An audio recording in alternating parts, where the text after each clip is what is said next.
নমস্কাৰ সকলোকে স্বাগতম জনাইছোঁ চেনেলটো নতুন ভিডিঅ' এটা মাজলৈ সো বন্ধুসকল APSC গ্ৰেড 4ৰ যিটো ইতিমধ্যে OMR বেছ ৰিটেন টেষ্ট ল হৈ গ'ল তাৰে শৰ্ট লিষ্টেড কেণ্ডিডেট ইতিমধ্যে কোনসকল আছে তেওঁলোকক এতিয়া ভাইভা ভইচ টেষ্টৰ বাবে মাতিছে আৰু ৰিজাল্ট ঘোষণা কৰিছে শৰ্ট লিষ্টেড কেণ্ডিডেট কৰি দিছে 4 জানুৱাৰী তাৰিখে এক্সামটো ল হৈছিল যেটো ফেজ 1 আছিল আৰু এতিয়া ফেজ 2ৰ ক্ষেত্ৰত ইন্টাৰভিউ বা ভাইভা ভইচ টেষ্ট দিব লাগিব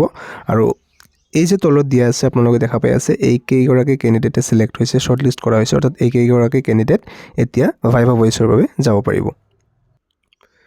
সো ইয়াতে ইন্টাৰভিউ নোটিছটো মুকলি কৰি দিছে কেতিয়া ল হ'ব ডেটসমূহ দিয়া আছে আৰু নোটিছটো মুকলি কৰিছে আপোনালোকে চাব 24 ফেব্ৰুৱাৰী অৰ্থাৎ যোৱা কালি নোটিছটো মুকলি কৰিলে আৰু ইয়াতে কোৱা হৈছে যে যেটো ফেজ 1 স্ক্ৰিনিং টেষ্ট হৈছিল OMR বেছ recruitment post grade 4 in the office of the Assam public service commission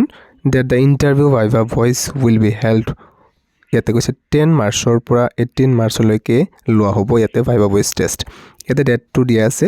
10 11 12 13 16 17 আৰু 18 মাৰ্চ এই কেইদিন এক্সাম লোৱা হ'ব ইয়াতে যেটো ভাইভা ভইচ টেষ্ট আৰু ভেন্যুটো আপোনালোকে জানে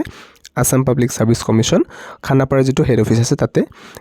অফিসত এতে লোৱা হ'ব আপোনালোকৰ যেটো ভাইভা ভইচ টেষ্ট ৰাতিপুৱা 9টা বজাত ৰিপৰ্টিং টাইমটো দিয়া আছে আৰু ইয়াতে যেটো ইন্টিমেশন লেটাৰছ আছে ইন্টিমেশন লেটাৰছটো আপোনালোক আপলোড কৰি দিয়া হ'ব 5 মাৰ্চ তাৰিখে তেতিয়া আপোনালোকে ডাউনলোড কৰি ল'ব পাৰিব আৰু এই ডেটাৰ ভিতৰত কেতিয়া আপোনালোকৰ ভাইভা ভইচ টেষ্টটো আছে হেতু জানিব পাৰিব আৰু যদি আপোনালোকৰ কিবা কোৱেৰিজ থাকে তেনেহলে ইয়াতে নম্বৰটো দিয়া আছে এই নম্বৰত আপোনালোকে কন্টাক্ট কৰিব পাৰিব অফিস আৱাৰ্ছত গতিকে এটো আছিল ভিডিওটো যদি আপুনি ইয়াতে এক্সামটো দিছিলে আৰু আপোনাৰ যদি ইয়াতে ৰোল নাম্বাৰটো আহিছে মানে ইয়াৰ বাবে যদি কোৱালিফাই কৰিছে দেন আপোনালোকে ইয়াতে নিশ্চয়কৈ নিজৰ ইন্টাৰভিউৰ বাবে যাব পাৰিব ভিডিওটো মানে আছিল আপোনালোকক জনাবলগীয়া নিশ্চয়কৈ লাইক এটা কৰি ৰাখিব থ্যাংক ইউ